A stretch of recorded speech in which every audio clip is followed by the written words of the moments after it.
Welcome to the Rogue Bogues podcast basketball series. It is glory time. The NBA finals are on, so we're going to touch that shortly. Pro, what's going on? Well, it's 3:30 in the fucking morning over here, so there's nothing going on. Pro is the absolute trooper for this podcast, so he couldn't do tomorrow morning his time. Tomorrow night his time, which is morning Australia time. But he only told me a couple of days before, of course, because his organisational skills aren't the best at times, but that's okay. We still love him. But he then said, you know what? I said, look, I'll do the pod solo on Sunday. He said, no, fuck that. I'll get up at 3:30 in the morning on my Saturday. I'll drive out to the office out in California where he's working guys out, and he'll jump on the podcast. And this is us now, Pro. So you're a Rogue Bogues trooper, man. Yeah, no fucking question, Bogues. And I mean, seriously, if you did the pod by yourself, who the fuck are you gonna make fun of? Yeah, it's fair enough. Who's gonna make fun of themselves as much as you? It's a good point. Actually, the agent here, his name's Kevin Bradbury, biggest ball breaker on 2 fucking feet. And the only way I can shut him the fuck up is by making fun of myself before he makes fun of me, and he gets fucking bullshit. So yes, that is my superhero. Besides eating, my second superpower is making fun of myself. And tell everyone about the frog in the throat, bro. Pro, I thought you were sick, but you're not. Dude, well, first of all, I'm mentally sick. But second, I went from fucking sitting on my couch, my fat ass, for like 3.5 years to actually working like 7 hours a day working guys out. So unlike most coaches in the NBA, assistants on that second row, I actually try to teach something, and I just don't rob a check twice a month. So I actually just, when you're actually teaching something for 6 hours and actually working, your fucking throat tends to go. He's yelling at all those little kids, man, abusing all these little kids in the court, Pro. Come on, and all these aspirational NBA players just yelling and screaming at him, man. You gotta do it quietly, like Phil Jackson. Just sit in the corner with your legs crossed and just whistle every now and then the triangle symbol. I would if they were paying me $15 million a year to win 20 games a year, like Phil Jackson did with the Knicks. I want that fucking contract. Anyway, let's move on. Let's wrap up. I want to wrap up with Game 7, Boston and Miami, because I don't think we did the pod before that game was live. Obviously, Boston got the chocolates in that one. It felt like Jimmy Butler versus the rest through a lot of that series. I mean, Jimmy ended up didn't finish the series off okay, but had a few bad games in the middle of it. People questioning whether he was hurt. 25, 7, and 3 finished for the series, so not eye-popping numbers by any means. Bam was 15 and 8, and that was it, Pro, as far as double digits for the Miami Heat. Tyler Herro was virtually unplayable late in the series, I think for defensive reasons, and he wasn't really scoring at a decent clip to warrant how bad he was defensively. There were rumors he was still carrying that groin injury, that he might have rushed back from that. But, to have only 2 guys scoring double digits for Miami doesn't help. You move to the Celtics, and it was a balanced attack. Tatum, Brown, Smart, White, all double digits. Horford at 9.8, so basically double digits. That's 5 guys that are bringing it every night. Tatum 25, 8, and 5.6. Brown 24 points, 7 rebounds. Smart 16, 6, and 6. And I thought White was good throughout that series as well in spurts, but it just looked clunky for Miami. I think we all kind of expected that, offensively especially, but they just didn't have enough. And I think it just really, Boston's depth and balance really showed in the series. Yeah, I agree. And I think it's just unlucky deal for Miami to have Tyler Herro hurt. Look, that's how the team's constructed. It's a very good team. They're hard-nosed. They play defense. They rally around Jimmy Butler. But they expect Tyler Herro to come in, try to get 18, 19 from him, and everybody else, the shot making from, Robinson, and, try to get something from Kyle Lowry. But Kyle Lowry is hurt. Tyler Herro's out. I mean, there's really nothing that they got offensively. You and I talked about it. You mentioned it, especially that you expected Jimmy Butler to be one of the only scorers in this series besides maybe Herro, and they lived up to that expectation. They just didn't have enough scoring to, look, he could get you through the first round, might even get you to the second round, but to win a conference final, I think you need a lot more energy in your scoring, and you need that second go-to guy, and they really didn't have it. Yeah, I mean, I guess it's that old adage, like, they're really good defensively, but you can get 5 stops in a row, but if you're not scoring at the other end, it just kills you. It puts a lot more pressure, and it's the same thing, at the offensive for teams that are really offensive based. That if you're hot offensively, but you can't get a stop, so it's that balance, right? And Miami had, there were numerous games where they'd have 3, 4, 5 minutes of fantastic defense, keeping teams to 20% from the field, some turnovers, but they couldn't score themselves, and it was just like, it was an ugly series for the most part, in my opinion. I thought it was really clunky, very swingy series, but not the swingy of like a Minnesota-Memphis series that we saw earlier on in the playoffs. It was more of an ugly clunky where there was a lot of adjustments and whatnot, but just not a great series on the eye, I don't believe. But Boston, much deserved trip to the finals. Where to for Miami, bro? They've got an extension available for Hero. Now there's people saying that in his camp, obviously, that he's looking towards max money. I think that's insane, but you never know these days. It only takes one team to kick the tires on it. That's one. Number 2, Duncan Robinson. that's the elephant in the room in Miami. I mean, you think about that money they've given him.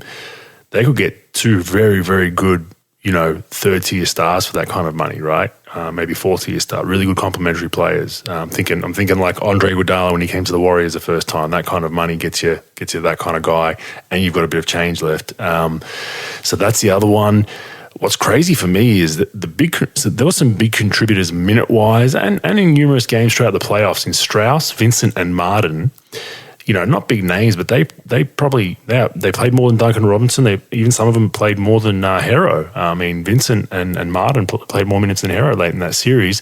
They're all on bare minimum money, like nothing really, like all under $2 million. I think Martin's bird rights are, they have his bird rights, but they could lose him in free agency. Strauss and Vincent have one of those standard San Antonio Spur type deals, I think, with the non-guaranteed pickup dates and all that kind of shit. But to see those 3 guys on tiny salaries do so well for them is you think about if they didn't have those 3 guys and all the money they've got locked up with. So, okay, Jimmy Butler's on a shitload, Kyle Lowry's on a lot. So this is where that trade comes into question now. Duncan Robinson, do you pay Aero Pro? That's a good question, Bogues. Like, I always say this, like, how are you going to recreate Tyler Hero? Like, the first thing that comes out of a person's, mouth or something that comes to their mind is, well, he's not a max player. Okay.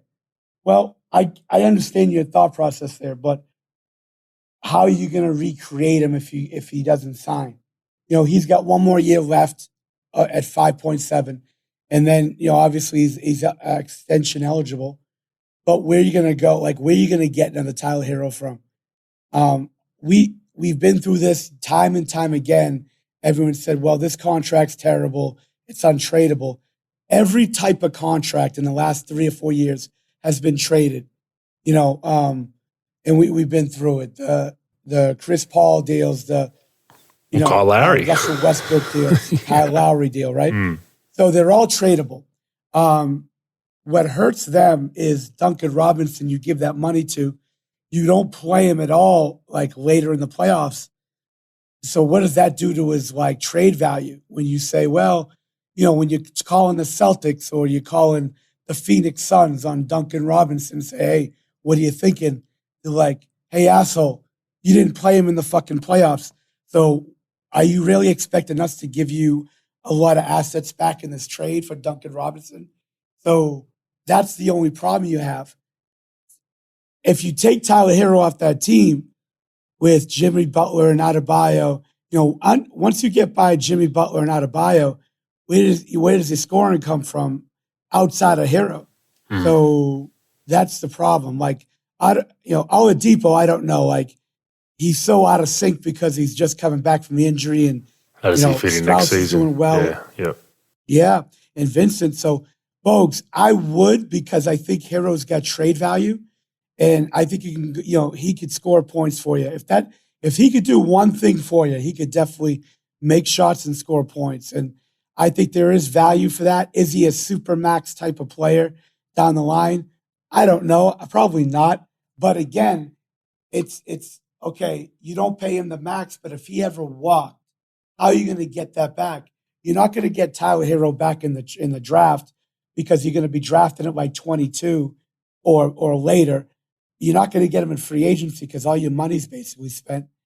So that's where the whole thing comes in where, okay, he may not be worth a max, but I don't think we can get a guy like that back.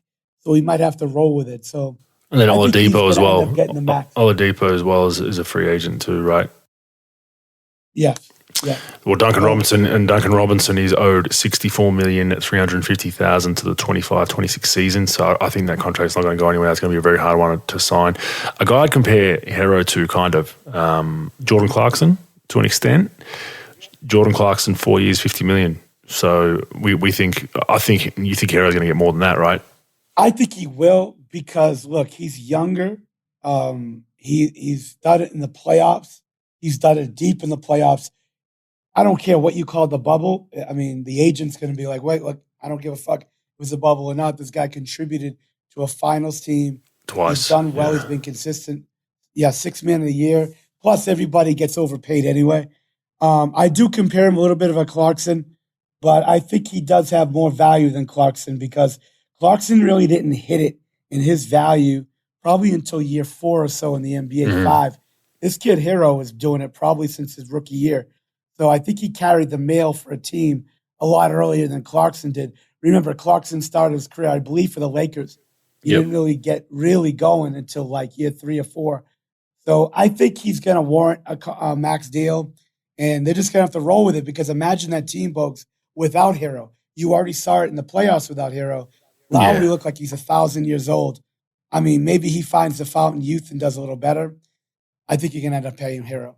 Yeah, I think so. And it helps. It's more friendly towards their cap than bringing someone in with that, if you go after someone outside of what you've got now too, right? So we know how that all goes. But, they've got some decisions to make. I saw Kendrick Perkins came out and said they need to move Jimmy Butler to have a chance to win it all. And it's like, well, yeah, maybe, but you do that, you might even be scratching the surface for a conference finals, So, I mean, what's worse? What's worse, Perks takes or how his wardrobe fits his body? I mean, I can speak. Is he getting bigger or his clothes getting smaller? I think a combination of both. I think he's got to stay away from that craft table, my man. Oh yeah, he's struggling. Yeah, you're on TV now, my man. You got to get on the treadmill every now and then. But I think it's good for the old soul and the ticker. But I've noticed that he is funny. I don't mind him. I think his accent and everything plays the part. It's just like I can't understand what he's saying half the time. I don't think he can understand what he's saying. But anyway, all right, let's funny bastard. He is. Let's roll on to the finals. So this is, you had 4-1 for the Warriors. I had 4-2 for the Warriors. They say, a series starts when a home team loses a game. Well, holy shit, here we are. I did not expect this in game 1. The question marks are, was this a Warriors collapse or was it a Boston smackdown? 40 minutes of this game were Warriors basketball for the most part. I have to credit Boston because at times it looked like they were within, not within striking distance. It got out to 12, 13, 14.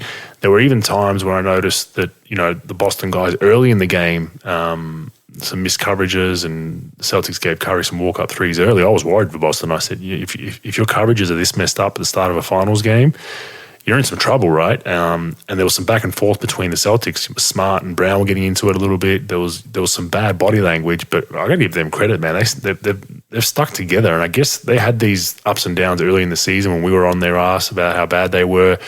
They've probably gotten over that, but I got to credit Boston because they stayed close. They go on to shoot 21 for 41 from 3, bro. That's an amazing number to shoot in your first NBA finals for most of those guys. You have a game where I tell you, Tatum's going to be 3 for 17 from the field. You'd say they're going to lose, right? But he comes out and has 13 assists, though. So, I think in the past series, in the previous series, he was winging the ball all over the place in some of those games when he wasn't shooting it well, and he'd have 8 assists, 7 turnover type games. I think he only had 2 turnovers in this game, so he really found another way to affect the game. That was a game high, 13 assists. Al Horford, huge, 26 points, 6 for 8 from 3, but huge timely baskets. When the game kind of was starting to get out of reach for the Warriors and they try to make a run. It was a 3-point game, and then he bangs a big three, gets it out to 6. Just absolutely huge for me. Jaylen Brown hit his averages as per normal, and White was huge in this game, like he was in the previous series. True scoring puncher found off the bench, really efficient, 21 points, 5 for 8 from 3. I thought he was really, really good. Give me your take on Boston before I get into the Warriors a little bit more. Yeah, Bogues, it's funny when Draymond said it that they dominated for 40 minutes. I thought that Boston was really there most of the game. They made their run, and it's funny because I saw the game, I was watching it, and then I had to go to workout. So, Boston I thought was dead to rights. And then we, go through the workouts for, 3 hours. And then the game's on in the background. I said, hey, what the fuck is the score? And they goes, fucking Boston is up 11. I almost shit my pants. I was like, what the fuck? I thought they were done. And I just watched the game again, actually about 2 hours ago, because it's in the middle of the night. And I spent the night in this fucking office building, and I watched it on YouTube TV. And I was pretty surprised most of the game. I thought Boston held their own a little bit, even through those runs from Golden State. And like you said, Tatum, Brown, Tatum and Brown had it, but Marcus Smart and Horford and Pritchard and, even Daniel Theis has banged a 3 in. And, they got Grant Williams played hard. Derek White obviously was really good when they needed him to be. So they really had a deep scoring punch. And I just thought they'd never quit. And that's the MO of this team all year. You and I, like you said, were down on them, especially early in the year. And these guys always stayed together. And Udoka's done a great job coaching them and motivating them. And, they just stayed with it. And I'd like your take on Golden State or what happened in this game, because it was it looked like they were flowing and Boston just came fucking roaring back. Yeah, and look, I saw the comments. I don't think I think that was Warriors basketball for 40 minutes. I don't think they dominated in those 40. Let's not forget Boston tied the game or got it within a basket by halftime. So I think the Warriors, they played their brand of basketball in the first quarter, and that usually is enough. When they're playing that well, Steph gets a few walk-up threes from miscommunications, 3-3-3, bang, bang, bang. They're flowing. They usually get a team on their heels, and most teams don't have enough to bounce back. Boston showed me something. They like you said, they just did not fold. Most teams will fold, especially in the game one. They'll be like, it's tough to claw back. We're on the road. We're not supposed to win the first 2 anyway on the road. Let's watch film, and adjust. Boston were like, nah, we're gonna keep punching at you, and they made some timely shots. But I don't know. The Warriors maybe think that they'll flow in the right way, but it all kind of fell apart within. I wouldn't say the last 7 or 8 minutes, because I feel like they should have had a bigger lead at half. I think they finished the first half very, very poorly. They'll definitely address that. The end of quarters, I don't think for the whole game were great. They'll address that. They'll address their turnovers. They didn't have a lot. I think they only had 14 turnovers, but they were bad turnovers to the point where they were giving up layups or fast break transition points. Whereas when the Boston turned it over, it was usually going out of bounds, or it was an offensive foul, or it was going off someone's foot. So you have to look into that as well. Points off turnovers played a key part in this. But yeah, it just felt like, I think the Warriors were flowing nicely, and most teams in Golden State on the road are going to fold pretty quickly. And this Boston team were down big and were supposed to fold, and they didn't. They just did not fold. And I look at, Steph has 34, but he went real quiet late in that game. I know that's going to bug him, along with the Warriors as a whole. To be honest with you, the last 4 or 5 minutes, it was the clunkiest we've seen their offense, because they were searching and they couldn't get a basket, and then they go on the other end, and Boston just knocking in every big three they needed to knock in. Al Horford had not only the game of his life, but that last 3 or 4 minutes he hit 2 or 3 key shots when the Warriors were making a run. Clay was poor, and he'll even tell you that by his lofty standards. So I think we'll see a bounce back from him. He looked out of sorts that whole game. He was searching for his shot. He didn't really get a comfortable one-up all game. He had to really work. He shot a lot of those 1-foot fadeaways. He'll clean that up. I think he'll be more locked in defensively. Wiggins was solid for him. He was okay. Otto Porter, I think, was good. Came off the bench. He was 4 for 5 from 3, knocked some big ones in when they were going on their run. But yeah, man, I'm as shocked as anyone. I did not think it would turn. I think anyone watching that game was like, we know how this is going to end. How much the Warriors are going to win by, right? And it didn't go that way. One thing I'll note, and H Bob, our guy, Harabos Vulgaris, check him out on Twitter if you haven't already. He posted some clips just of the floor spacing on Twitter, and I noticed these and went through his slides, and he noted the Warriors usually have at least one, if not two, non-shooters at the floor at all times. Sometimes he even said 2.5, so meaning, maybe you wouldn't really classify Wiggins as a knockdown three-point shooter. He can knock a few down, but that's not what he wants to do. He wants to get in the paint, so maybe you say 2.5. And he discussed how the Celtics, they have a minimum of 4 shooters at all times. So one non-shooter, and that's usually when Williams is in the game.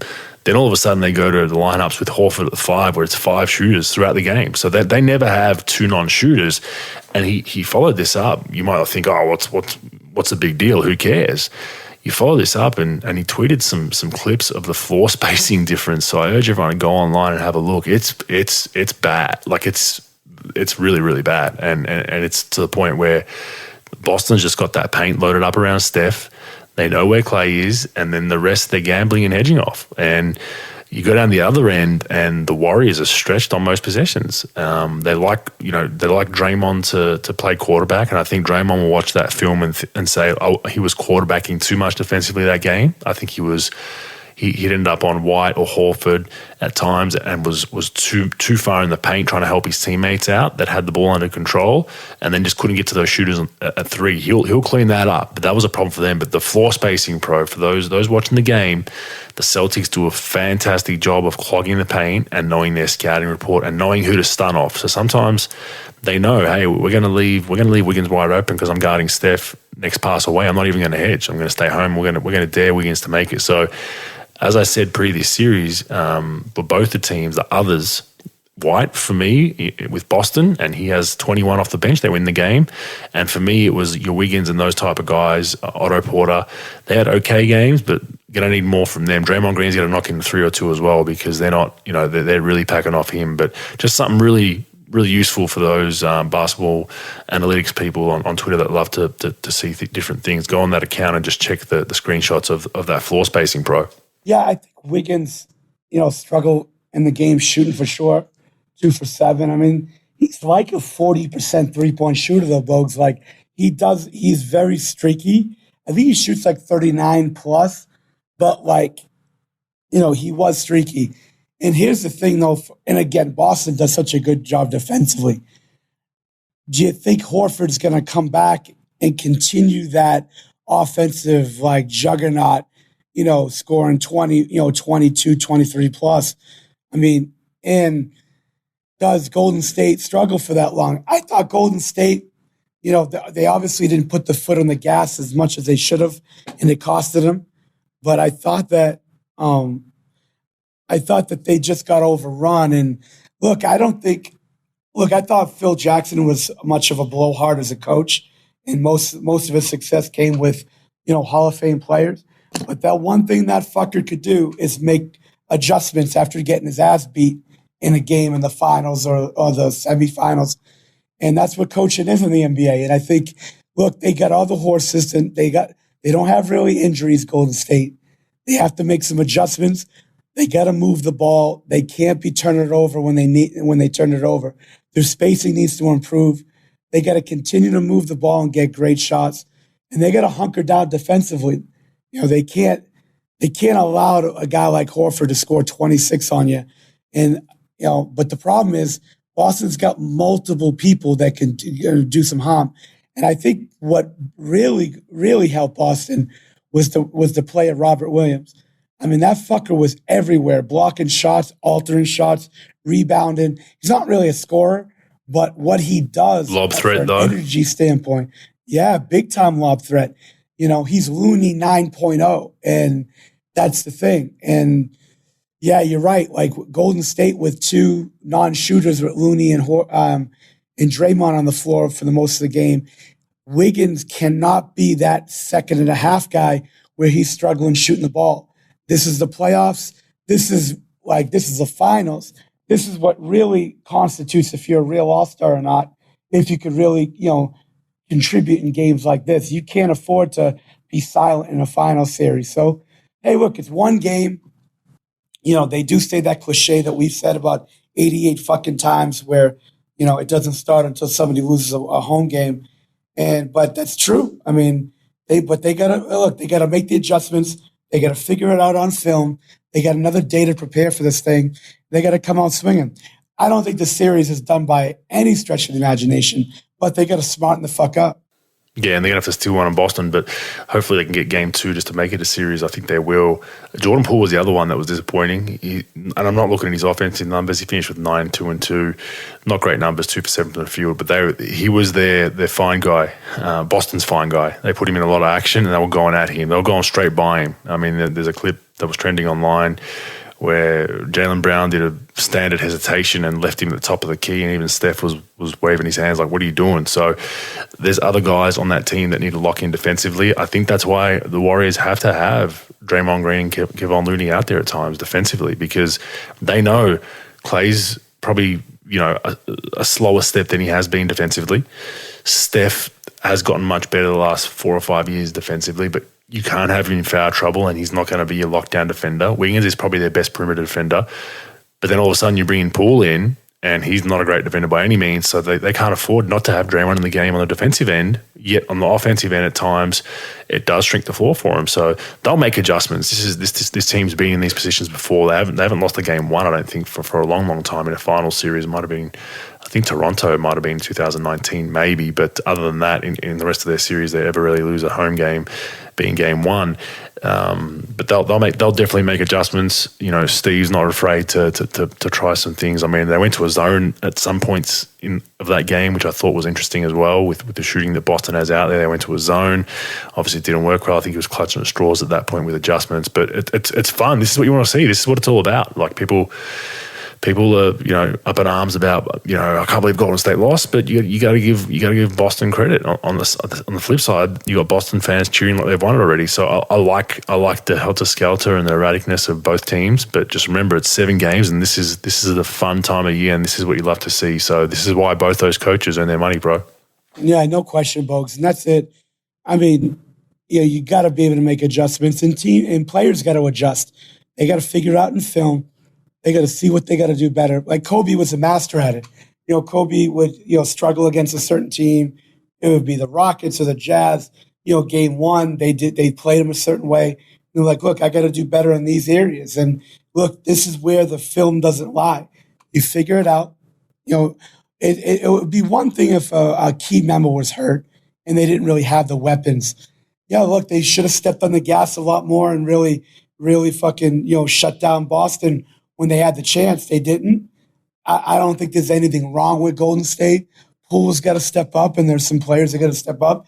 And for Boston, they got to keep that intensity defensively. And then offensively, guys got to continue to really step up. I always figure that the NBA Finals and the playoffs, you got to be like the movie Gladiator. If anyone's seen it, I'm a huge movie guy, literally and figuratively. And in one of those scenes where, like, the peasants were fighting these gladiators, they all came together. They all had shields, and they all fucking surrounded themselves with their own shields and said, we got to stay as a unit, absorb the contact, and then just fucking then attack. As a team, when you're down 15, you got to absorb the attack. You got to continue to push the tempo, get great shots, get stops, and work your way back into a game. You can't just lose your shit if you're down 11, 12 in the first quarter or 18 at the half. You got to do it possession by possession. You got to absorb their worst hit, and you got to just keep on fucking rolling with those threes, push the tempo, get stops, move the ball, and you can't just shit your pants if you find yourself down 15. I credit Boston a lot for just staying with it and just going full steam ahead. Yeah, I agree. And to your point around Horford, the conversations around can he have that game again? Well, I'll tell you what, you might say, okay, he's not going to have that game again in the series. Well, I'll tell you what, Tatum's not going to have that game in the series neither. So it evens out, right? Like Tatum's not going to be 3 for 17 every game. So I think, I saw Draymond's comments around, they shot the piss out of the ball. If they do that all series, we don't think they can, but I think some adjustments are going to need to be made to get out to those shooters a bit more and see if Al Horford can put it on the floor. We know he's older, he's aging, he's definitely going to be tired in game 2.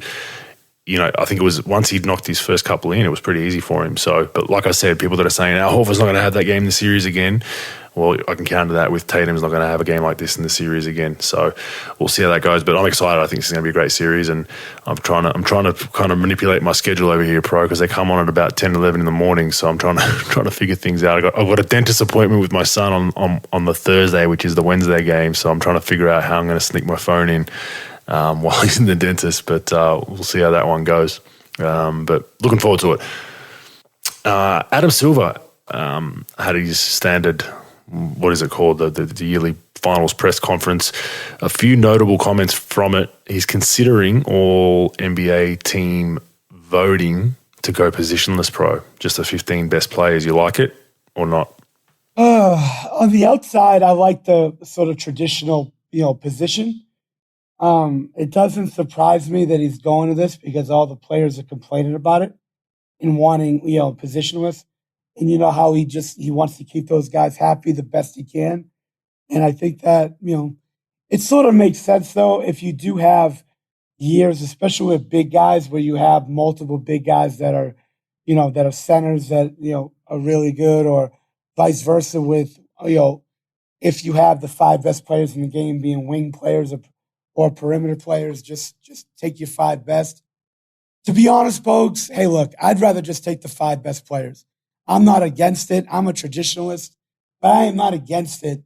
If you have your top 5 players or top 15 players, yeah, I mean, fuck it, go positionless. It's not really a big deal to me either way, but it did surprise me that he went this way. Yeah, it's interesting. I don't know. I like the position thing just because historically the last X amount of years we've been following the NBA, it's always been the same. So I think it's good to compare. Who was all NBA center that year compared to that year, all that kind of stuff. That goes out the window now if you completely change it. I know contracts, there's a lot in contracts around all NBA, and that's why players are complaining. Well, it's not fair. I'm better than, let's say a guy like Clint Capella makes it because he has a hell of a year in a good system, and I'm better than him talent for talent wise. It's not fair. Well, yeah, it is, but I think it's always been this way. Figure it out. I don't like tweaking with this too much, but I get why they're doing it. Players are firing up. It's the same as the All-Star game, but I still think it is a team game for the most part. I know centers are somewhat being alienated to an extent, or big guys, just because the game's gone very guard dominant. It's the way of the future or the way of now. Long threes, more threes, this, that. But I still think there's an underappreciation for a guy getting 20 rebounds or blocking 5 shots, so I think that still needs to be appreciated rather than just a flashy guy. But I doubt it's going to go that way. I think they will change it. What I would also like to change, which we've discussed before, is take the voting away from the media, give it to the head coaches. I think that's the fairest possible way for all of these things. I think coaches will be at least the most level-headed. They're going to have bias because everyone has bias. A guy that maybe got him fired with a different team or something like that, an all-star that railroaded you out of a team. But for the most part, I think that they'll have the most level-headedness around their voting. Media won't, players won't. Players will be really biased if they get the vote. So that's one other thing I like to change. He also poured water on expansion. So there's been rumors over the next couple of years that Las Vegas, Seattle, are they going to come into the league? People are dropping that, the next year or two it's going to happen. I've always said, well, if you do that, you need to bring an East Coast team, or potentially you got to move. Maybe Minnesota ends up in the East. Does that happen? There's a lot of things. You can't just bring in a team or 2 teams in the West and nothing on the East. But he's poured water on that and said that's never come from league office. It's always people just trying to drum up some stuff in the news. So that was interesting as well, because I thought Seattle, that's probably one city that definitely deserves a team back there, because I was lucky enough to play there only I think 1 or 2 I think it was 1 season, and then they moved, and it was rocking in there. It was awesome. So I hope they get a team back, bro. Yeah, I'm not really a fan of expansion, to be honest with you, Bogues. I mean, I do like these cities getting teams. I would take some cities away from some cities. Who are you taking away, bro? In my opinion. Who are you taking away? Memphis, Ooh, New Orleans. Wow. Those 2 for sure. And Sacramento is up there too.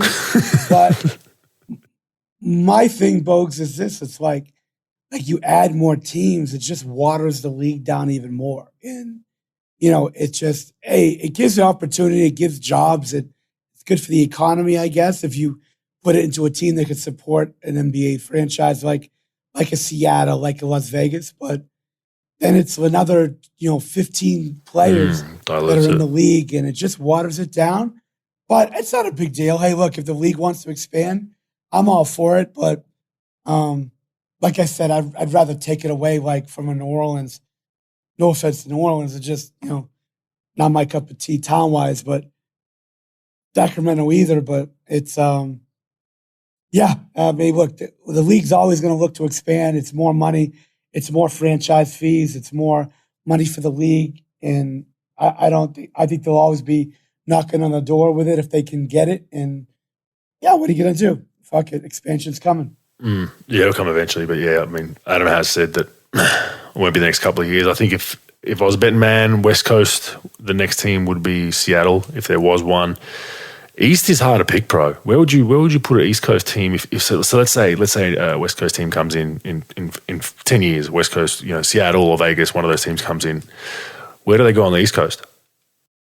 That's a good question, Bogues. I mean, there's St. Louis. That's a small market. There's Louisville, Kansas City's the other one, and it's like they're small. I'd rather go to fucking Baghdad than go to fucking Kansas City.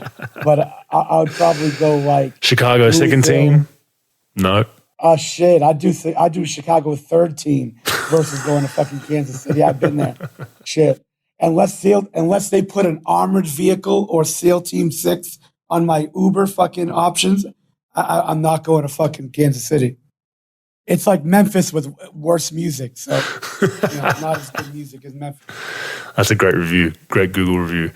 But yeah, and I've always scratched my head at that because it's like I said, it's not as easy as just putting a team in the West. Where do you put a team in the East? There's not many options out there. Florida's got 2 teams. New York's got enough. It's like I scratch my head. But anyone out there listening, give me some options that you're thinking of on the East Coast. All right, the Utah Jazz and Quinn Snyder, or Schneider, how you want to say it, have discussed their present and future partnership this offseason, as he has resisted offers for a contract extension that would make him one of the highest paid coaches in the NBA. The Jazz would like to retain Schneider and are open to him remaining as head coach even without a long-term deal. Quote, at this point, my informed speculation is that Quinn Snyder is likely going to end up leaving. That was from Tim McMahon, your boy, down there in Dallas, Texas. Now, if that happens, the Jazz would be appreciative of that decision coming sooner than later. No shit, because they're going into a preseason soon. They don't want to be that late into the summer and have to make a decision and they have to scramble to hire a head coach. What's going on? Have you heard anything there? I mean, who turns down one of the highest paying gigs? Maybe he knows some players are leaving Utah and things are about to implode, but to turn down a contract extension that would give you one of the highest paid spots in the NBA, that's head scratching. Yeah, I mean, nobody really knows a team until you live there, like unless you're with them every day. You don't know what he's going through. Maybe he feels as though, well, if New York struggles, you don't know what's going to happen with Thibodeau. You don't know what's going to happen with Nash. This new hiring with the Lakers, like if that goes bad and they have to retool, like I wouldn't want to coach the Lakers right now, but I'm saying like maybe he sees like New York with big money and they're trying to get Donovan Mitchell and, maybe seeing that, the Utah is going to sort of retool the team and sort of blow it up, and maybe he doesn't want to be a part of that rebuild, and maybe seeing like, look, Quinn Snyder would demand a big, probably a big contract almost anywhere. He's probably they want to give it to him, bro. That's my point. They want to give it to him. It says in this is according to Tim McMahon. Yeah, it says true. One of the highest paid coaches in the NBA. No, I know, but maybe he wants to go to a bigger market with, a better chance to win on top of the money. Because, like, hey, look, you don't know what motivates anybody, right? Like, we don't know. It's person by person. And if he's going in and maybe he doesn't want to rebuild and maybe he feels as though if they rebuild, Mitchell leaves, Gobert leaves, and then it's going to be another 5 or 6 or 7 years, until they really compete again. Maybe he says, well, wait a minute, I could go to New York. I can go, maybe they got a better chance. Maybe Brooklyn. maybe maybe the Lakers, who knows? I don't know, Bogues. I have no idea. I'm not him. But it is weird that you've been there a long time. You're one of the best coaches in the league. They're going to compensate you for being one of the best coaches in the league, and you don't want to sign your deal. You know how these coaches are. They like, just like players, sometimes they like to keep their options open. He would be coveted by many teams. So maybe he just wants to bet a team that's probably more built for winning today or tomorrow. Unless they're going to keep everybody together, maybe he's tired of it. Like, again, he'll demand money in the open market. So maybe he's just tired of it. Maybe he's tired of beating his head against the wall and not having a chance to win. And maybe he just wants to go somewhere else and change the scenery. And he knows somebody's going to pay him for it. Yeah, well, like you said, I don't think it's a money decision. I think there's something else to it that we don't know, because obviously they're claiming, or McMahon's claiming, that they're offering him a big deal. You'd think he'd sign that, or at least let him know. But watch that space, because I think something's going to rise in the off-season. The New York Knicks hire Mr. Brunson from Dallas's father, Rick Brunson, and former NBL player pro. He played a season in the NBL to Thibs' coaching staff. The New York Knicks, now, they were linked as one of the prime targets of going after Brunson, Jalen Brunson. What are your thoughts on this? Is this a slight tampering play, or is it just as simple as Rick Brunson's a great assistant coach, pro? Well, there's big history with the management team, Thibodeau and Brunson. So a little background. Thibodeau is a Boston guy, originally coached at Salem State College in Salem, Massachusetts, which is like 2 towns over from where I grew up. Rick Brunson was a McDonald's All-American out of Salem High School, had a prior relationship with Thibodeau before he even got in the league. Brunson then went to Temple and, used to work out in Philly when, Thibodeau was an assistant in Philly.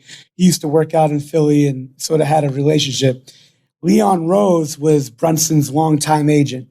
Worldwide West, who was part of their management team, was working for Leon Rose, who has a huge relationship with Rick Brunson. Rick Brunson played for, many teams in the NBA, was a great backup point guard, and was on Tibbs' staff in Minnesota. I think he was on his staff in Chicago too, if I'm not mistaken. So they got a long history. Yes, does it help him with Jalen? For sure. But all those guys got long history. I mean, Leon represented Rick his whole career and has history with those guys. I think that, a little bit has to do with, hey, it will help us with Jalen. But I think those guys wanted to hire him. And, Rick sort of took a year off, a couple of years off in the NBA. He coached Camden High School, one of the top in New Jersey, one of the top high school programs in the country. Had DeJuan Wagner's son, which was one of the biggest recruits in the country. So he's been doing some stuff in basketball since leaving the NBA. And I think they just wanted to hire him back. But yes, it does. I mean, it's not just because he's a great assistant. I think it's because of, they're familiar with him. He's familiar with them. And obviously Jalen's relationship with Rick, it will help them in free agency if it comes close. I think the Cuban's going to end up paying him whatever he wants. But this does definitely help him if it comes neck and neck in the negotiation. Yeah, fair enough. That's a bit of history we didn't know about, or I didn't know about at least. So it does go pretty deep, so it's not as simple as that. But it definitely helps. So it definitely helps having him on the staff. So we'll see how that goes. All right, Richard Jefferson, did you see this quote? So Adam Silver has also in that press conference discussed the potential to shorten the 82-game season, pro. You see your RJ's rant? Oh, yes, I did. And it was fan-fucking-tastic. All right, we're going to play that right now for our viewers. It's a 2-minute rant, and then we'll join you in a second. I think this is absurd. This is my issue right here, right? Is that you have game readies, you have Normatechs. There was years ago where players used to not travel. They would not travel commercial. We have eliminated back-to-backs. We now have a week-long all-star break instead of like 3.5 days. Yep. And I remember guys used to have to catch flights, play the last game on Thursday, play in the game on Sunday, and then you would have a game on Tuesday, Wednesday. They have done every single thing. Every team now has sleep staffs. They have extra training staff. staff. You have massage therapists that travel with teams. Now, guys, you want to shorten the season? Like, how much more do we have to make this coddling and all of this stuff go with the players? It makes absolutely no sense. Professional sports is not good on your body. It's supposed to separate the people that can do it from the people that can't do it. And while we do want our best product on the floor, part of greatness is longevity. That's what Michael Jordan, that's what Kareem Abdul-Jabbar, that's what LeBron James, all of these guys, we talk about their greatness over a long period of time. And to keep eliminating this and dialing back to the point where it's like there's nothing else for the players to do. I think it is a joke. I think they should never do this. Now, if you were talking about the in-season tournament, I think that's 100% maybe if you wanted to just have a little bit more space. But this right here is the epitome of coddling players to make sure that everything is okay. On top of the fact that players are taking rest days.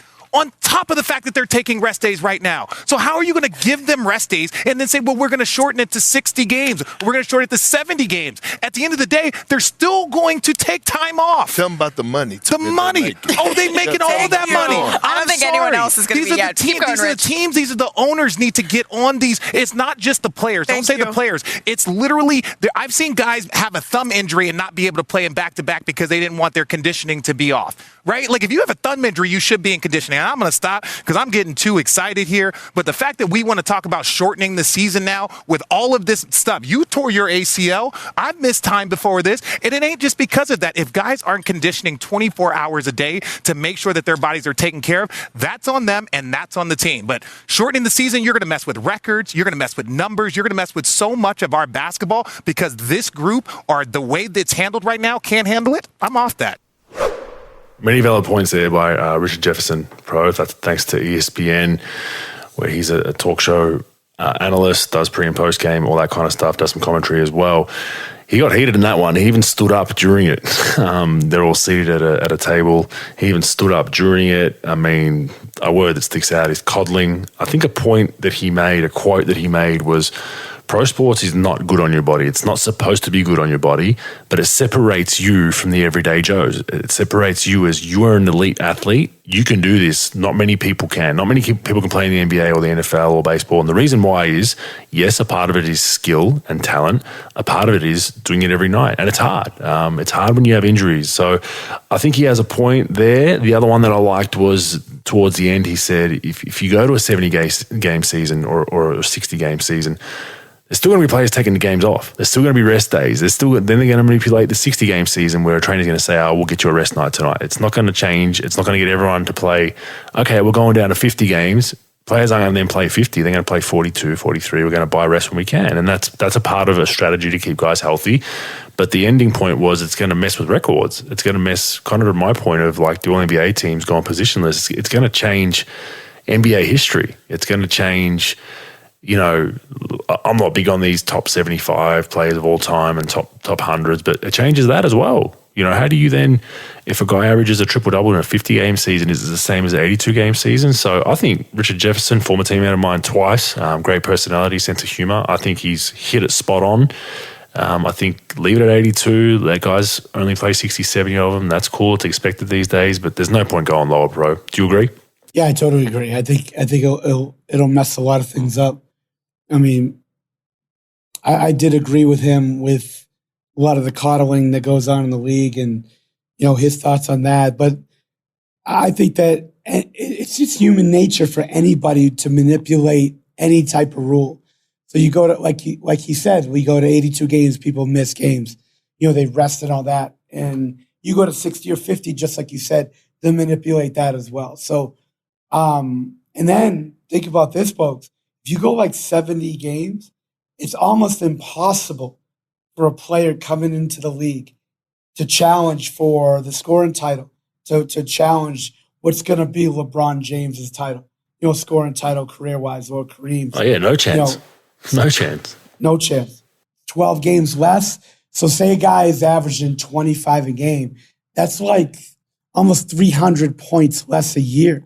So over a 10, 12-year period, you're talking about, 3,000 points less in your career. So, I mean, I don't know. I mean, you know how it is, Bogues. Everything changes, and it's unfortunate. But, I think people are calling for it. But here's the thing, too, Bogues, and I'm not all that much of a bright guy, but look, these players get paid by their 82 game schedule. How are you going to make up that extra revenue? So are you just going to say that their salaries are going to jump up, what, 10%, like at 12% per game? So your game check is just going to be 12% higher? I mean, that's going to be less gate receipts. It's going to be less BRI.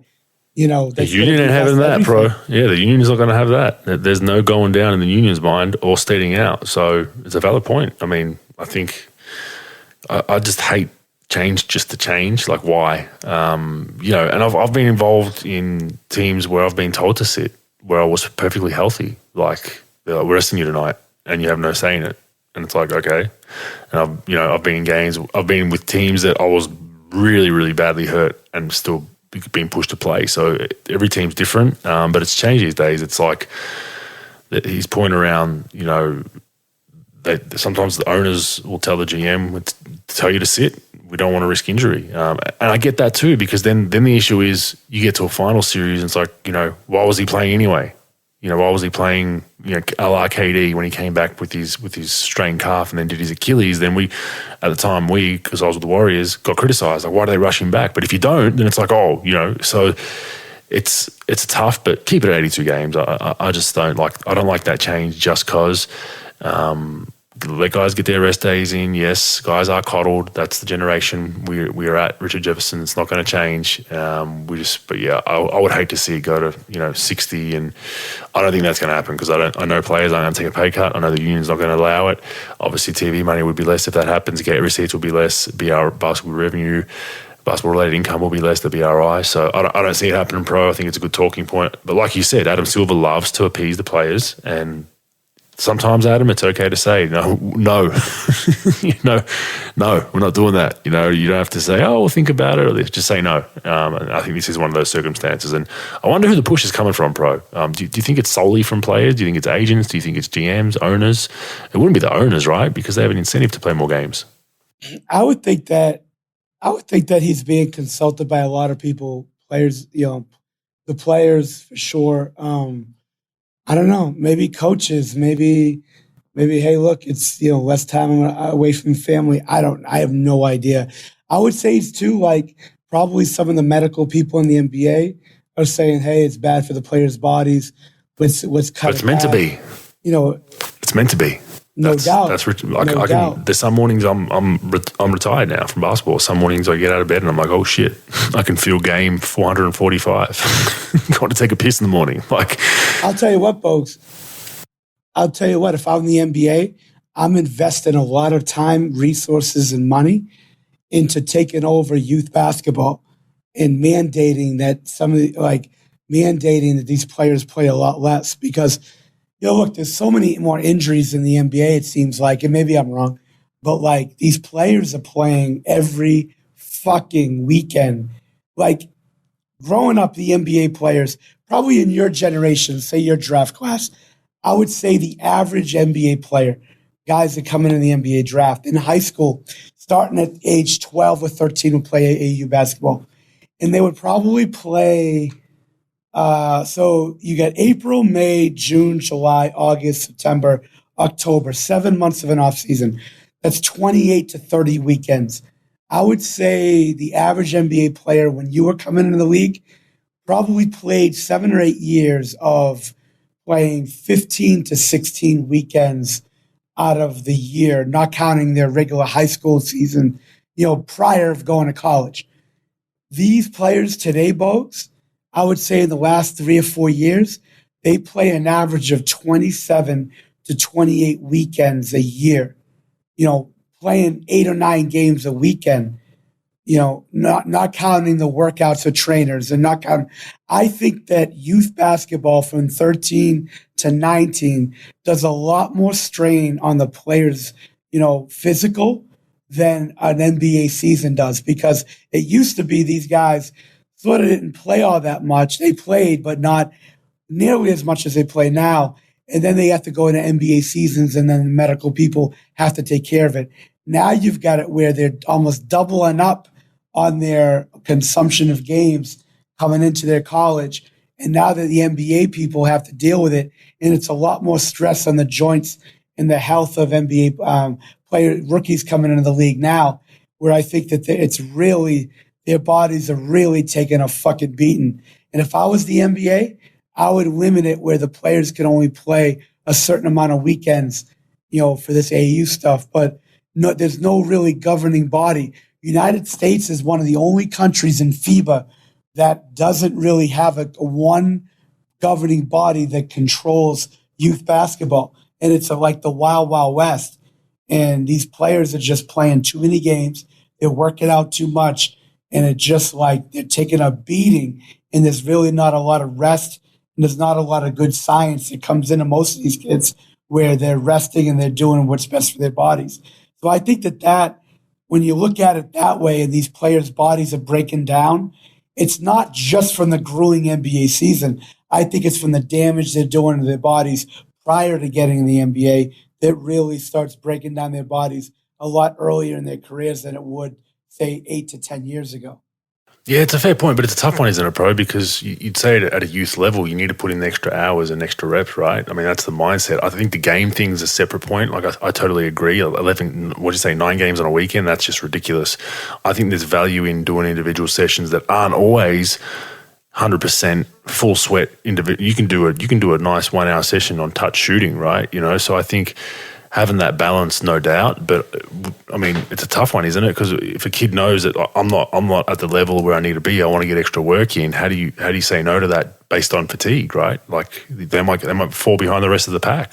Yeah, I'd say no to 200 games a summer and off season, and I would say more than all right, play 75 games and get your work in. Get as much court work in as you want. Let's cut down the 200 games you're going to play in the summer. That's way too much. Yeah, you know what I'm saying? I agree with that. Yeah. The games thing for sure. Like that's ridiculous. I think Australia, you play representative basketball usually on a Friday night, and you might play maybe 3 games a weekend at best in Australia, and then sometimes you have your state team championships and all that. So it's not overkill. And there are kids that play extra social games during the week, but you don't have to. But if you want to, I was playing 3 to 4 odd games once I was really progressing through the junior ranks a weekend, but where I really, there's not much you're going to learn in a game at a junior level, right? You do all your learning development with your individual coach and your team sessions that you then implement in the game. You might learn a little bit during the games, like, all right, I had a shitty game, this is what I messed up, but it's usually then addressed during the week when you got those individual sessions. So for all the parents out there, it's not about just getting your kids, hard work every day, hard work 100%. Kick my son's or daughter's ass with this trainer. He's kicking her ass or his ass. They're sweating. Oh, they're so tired afterwards. That's great to an extent, but it's not the magic potion. There's still a lot in development. Watching film is big. Learning from mistakes, doing strength and conditioning, recovery, sleep. Even getting some massages, learning how to look after your body, knowing when, there's days you're tired and you probably need to break through mentally and push through that tiredness. And then there's days where you're generally fatigued, and you should hopefully have a good trainer or coach that can understand individuals. And I think that's a problem, Pro. We don't have. There's no longevity in junior sports anymore.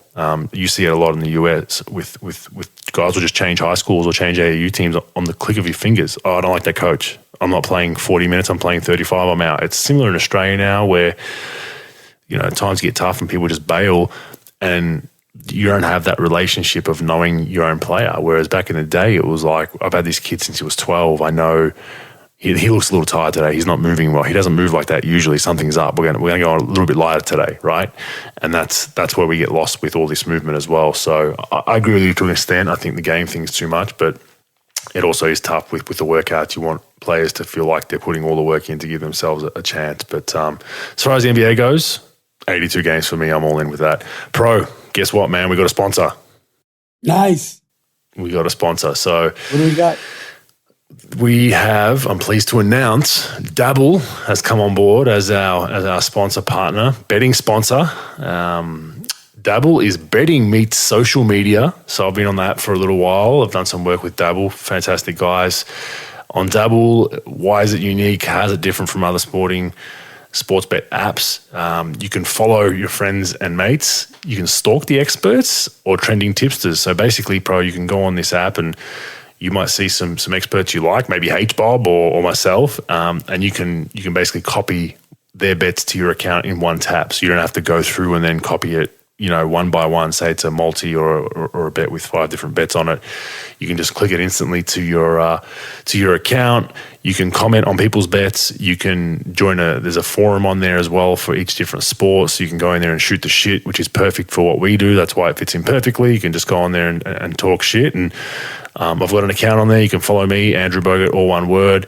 But for Australians only at the moment. So for our international listeners, we apologise. But download the app, dabble. It's good fun. You can just go on there and talk shit, have fun, follow bets. Now, obviously, you got to dabble socially, Pro, and you got to gamble responsibly as per the regulations here. We don't want people gambling irresponsibly, Pro. That would not be good. But it is a fun app. I've been on it for about almost a year now. I've done all my NBA tips on there at different phases and just have fun with it and sit there and talk shit, Pro. So it'd be a perfect one for you to jump on once we have one down there in the US. Well, Bogues, the only thing is I don't eat responsibly.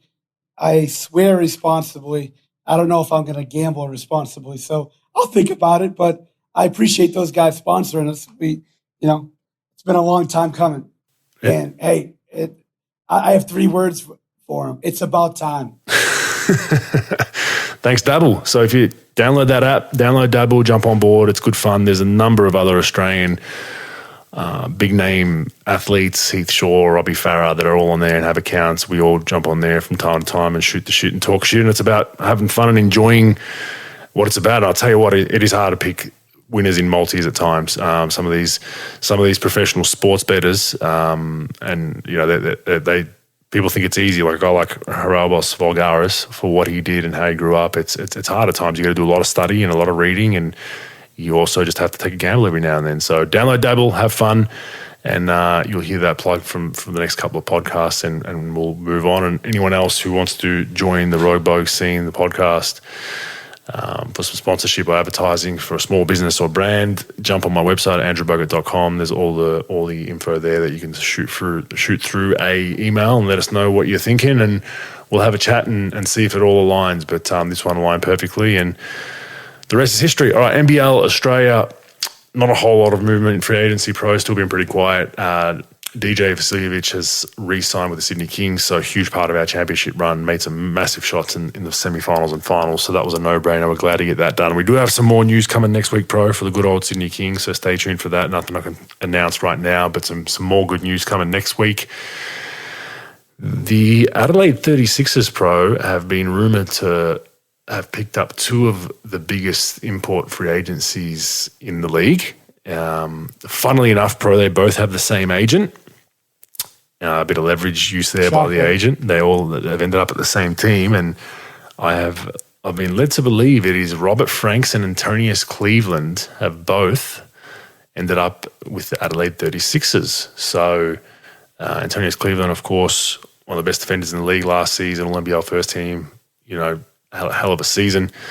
Robert Franks was really good for the Brisbane Bullets. So both of them have ended up in Adelaide, Pro. So that's been interesting as far as the NBL movement, but not a whole lot else other than that. That hasn't been announced yet. I think it might be announced right when this podcast is dropping, if not later. But Liam Santa Maria and a few other people on NBL Overtime had discussed it, or NBL free agency. I think Cam as well also discussed it, that they thought it was a couple of different guys, including those 2 names, but I'm led to believe it is those 2 names, Pro. So not a lot of movement other than that, Pro. So we will get into stats.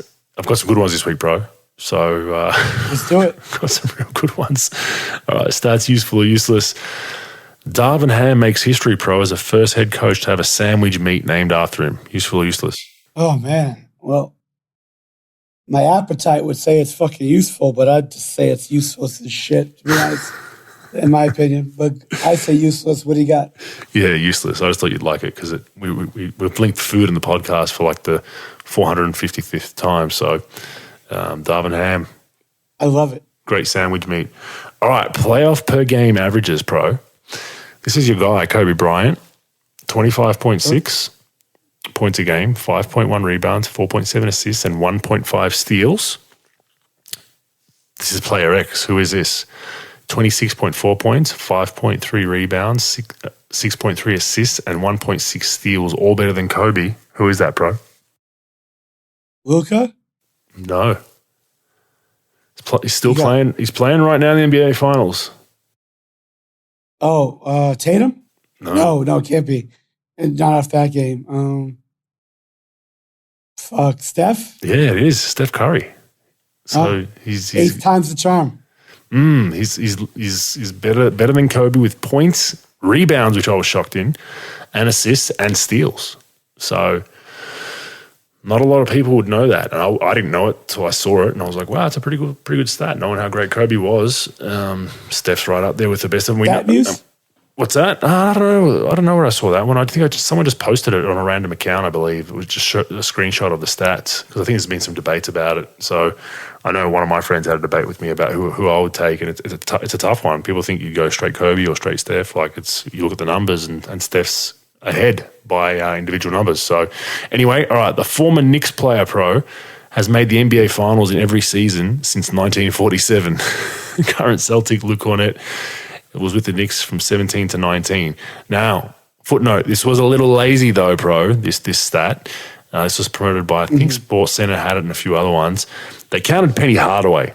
Now, he made the finals before he was a Knick though, bro. So, I don't know. That's a bit of an asterisk in that one. But, yeah, basically, if you've stepped foot in Madison Square Garden, there's a high chance you're going to make the NBA Finals, bro. Useful or useless? It's useless as fuck, but it's pretty interesting, but it's useless, in my opinion.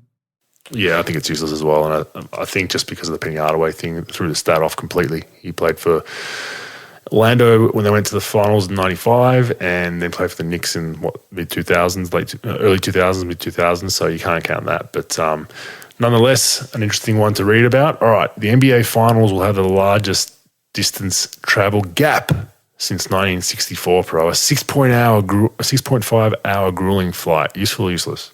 I say it's pretty useful, though. Longest flight, travel with playoffs and stuff. It's a little bit useful, not a lot useful, but if you're comparing with the other stuff that we've been shoveled this week, I would say it's useful. Yeah, you got to compare it to the other shit. I think it's useful because it's not so much since the 1964 shit. I don't care about that. I just think it's useful because a 6.5-hour flight, if this thing goes 6 or 7, is going to make a difference. You can bet your bottom dollar, especially with guys like Al Horford, potentially Draymond Green, guys that are in their 30s, a lot of legs, a lot of run. It can have an effect. As much as players don't like to admit it, sitting in those radiation tubes for 6.5 hours there and then back, I do not help the body at all. Bogues, you know how much money is going to be lost in Blu-ray during the fucking playoffs with that 6.5-hour flight? We're talking hundreds of thousands of dollars. We are. I have heard the Warriors don't play cards on their flight anymore, though, so I kind of shed a tear for that. That poker game's gone. I'm kind of a bit sad about that. I don't think they have enough players. Yeah, and I only eat 2 slices of pizza when I order a large. The fuck out of here. I've heard the poker games died. Maybe there might be Blu-ray, but I've heard the poker games died. It was because a few poker guys, D. Lee, myself, there was a few other guys that are long gone now. So it's a sad day on the Warriors flight, but who knows? All right, last one.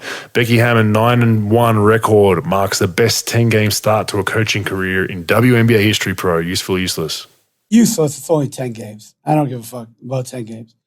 Call me after 30 games and see how she does. She's got a hell of a team. Like I told you, I got one of my top clients is Arike Gumbawali from the Dallas Wings, and I pay attention to the league a little bit. And her team's pretty good, Las Vegas, but I think just 10 games. I don't really give a fuck about 10 games, to be honest with you. I'd like to see it over 30 games. I think it's useful. I think her first term in the WNBA. I mean, she's come from pretty good pedigree in the NBA, but she's 9-1. Best 10-game start in the NBA history, WNBA history for essentially a rookie head coach. I think it's useful. So I'll give the ladies there in the WNBA a pat on the back. I think that's a good stat. I see that's addition by subtraction because there's a former member of the Australian national women's team that doesn't play in Las Vegas sure. anymore. Yeah, this is just Yeah.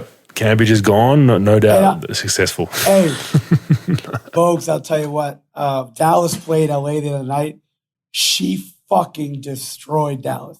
She was like Wilt Chamberlain, for God's sake. She can play, man. That's the thing. Like I can separate. Separate the two of her. Of her being. But she's angry. Her being batshit crazy to she can play. She can play basketball. She's a very talented player. She's stretched it out to 3 now, so she's not just a standard big girl that's in the paint wrestling. She's a fantastic basketball player. I can separate that from her being a moron. But yeah, I mean, complains just every fucking call, Bogues. Every call complains. She's angry. She wakes up angry and sleep angry. But anyways, addition by subtraction, bro. It is fair enough. I'll take that on the chin. All right, fact or fake news, bro. I've got one. I'm going to start with this one. This has been a debate that I've seen, which is head scratching for me. But Steph Curry's legacy changes without a Finals MVP. Fact or fake news? The way I judge it, fake news. The way I judge it, fake news. But other people really think that, Finals MVPs really impact the player. And in certain circumstances, I agree. But I think the teams that they've had, with the amount of like great players on them, I would say that it sort of changes it a little bit. But I would say that it shouldn't change his legacy from what he's done for the game, what he's done at a high level throughout the playoffs and regular season. And, sometimes sometimes he's just not the Finals MVP. What do you think, Bogues? No, I think it's fake news. Like his legacy is his legacy, man. The guy's a 2-time MVP. He's got 3 chips. Okay, yeah, KD joined some of those, but let's be honest. The Warriors synonymous with the name Stephen Curry. I just think it's so stupid that people are like, he hasn't proved his worth till he has a Finals MVP. It's like, yeah, it'll be another trophy of the other 100 he's got in his mantelpiece. Great, but does it change his legacy? No. I mean, I think I somewhat compliment him even more for allowing Kevin Durant into the fold, right? Like how many guys in the NBA, honestly, pro, that would, they're the franchise guy of said team. They're the guy on the billboard at the front of the arena. Their shoes once sold in the local market. How many of those guys would allow another max superstar in that bubble to take over from their name and their likeness? How many guys do that in the NBA? Honestly, bro, like there's not many. There's not many. No, not to the extent of KD. Like, okay, LeBron joining Miami, we get Wade needed help at that point. Kind of Miami was up and down at that point. They bring Bosch in. Bosch is kind of not really that guy, like a big loud superstar. But bringing a guy like KD in, that takes a different type of superstar, and they've got that in Steph Curry. So I think that he doesn't get enough credit for that. People say, oh yeah, he took the easy way out. Like, no, he didn't. He's not an idiot. He knew, hey, we can get a really good player that can play next to me. Sure, I'll adapt my game a little bit. All of a sudden, I'll lose some of the billboard space. Nike's going to take over. Well, so be it. But people underrate that. So I think it's fake news. So I had to put that one in there. But what do you have? Bogues, with Jalen Brunson. Well, first of all, Jalen Brunson, with his dad signing with the Knicks as an assistant coach, does that would cement him going to the New York Knicks? Fact or fake news? Fake news, just based on your sell pro earlier about 30 minutes ago, the whole background behind the Brunsons and New York and Leon Rose and Thibodeau and all that, you've sold me that it's not gonna be the sole factor. So I'll say fake news. Yeah, I'd say fake news too. Plus, Dallas could pay him. I believe Dallas could pay him more than anybody else. Yeah, because they could add the year on they have his bird rights, so they could give him an extra year on it. And I think it's just going to come down to money and fit. I think that look, if the money's the same, maybe, but it can't be. So I would say that it's fake news. I would say it's fake news. I don't think it's cemented anything except the fact that his dad's making a lot more money than he did 3 days ago. So Yeah, Fair that's point. what I would say. And okay, so Bogues, I'm all over this week about that. The Golden State Warriors truly dominated the Boston Celtics for 40 minutes, like Draymond Green said in his press conference. Fact or fake news? Fake news. I think it was much less than that. And like I said, the Celtics, I guess he's insinuating they lost in the last 8 minutes of the game, right? He's saying that the last 8 minutes of the fourth quarter is where they lost the game. They dominated the other 40. Well, Boston were right there at halftime. So, like I said, there was lulls in that game where the Warriors just didn't finish quarters well, or at least the half well. So not 40 minutes. I think they maybe dominated, dominated 20-ish, somewhere in the 20s, in my opinion. And then I think there was treading water for both teams for about 10 or 15, where there was probably not an advantage. And then, but yeah, I agree that the Celtics stole the game to an extent, because I don't think they had any business winning that game. I think the Warriors had control for the most part, but as we know, that doesn't matter. So dominating the game for 40 minutes, fake news, bro. Yeah, that's what I say too, Bogues. I don't think they dominated it. And plus with the 3-point, was a 3-point shot. Like 12 points isn't that much. Obviously, Boston figured that out, but I'd say they were with them blow by blow, especially in that first quarter. And then, I don't think they dominated them all, in my opinion. I say it's fake news. Beautiful. I agree. Short and sharp. Get back to sleep, pro. You're going to Disney World, right, today? Disneyland in about 3 hours. I got to drop my family off. My kids are thinking that they're going to go to the gym and watch me work some players out. They'll be very probably impressed the fact that they're going to Disney. Then I got to work a couple of players out, and then I'll be meeting them for about 8 hours, and 3,000 calories later, I'll be enjoying Disneyland, my man. How much sleep did you get last night? Literally 70 minutes. Okay. I was 70 minutes. So good luck at Disney. Good luck at Disney. Good luck at Disneyland. 70 minutes sleep. I'm gonna be a transgender dwarf. I'm gonna be sleepy and fatty at the same time. So it's gonna be a 13th dwarf. Enjoy that, man. Enjoy it. All right, that wraps up this week's episode of the Rogue Bogues podcast. Remember, at Hoop Consultants for all your pro needs. You can do some film cut for your team, for whoever you are, wherever you are in the world, and give you some analysis on what's going on. And at Rogue Bogues for all our social medias, and give our podcast a share. And remember, download the Dabble app and gamble responsibly. Adios. Later, guys.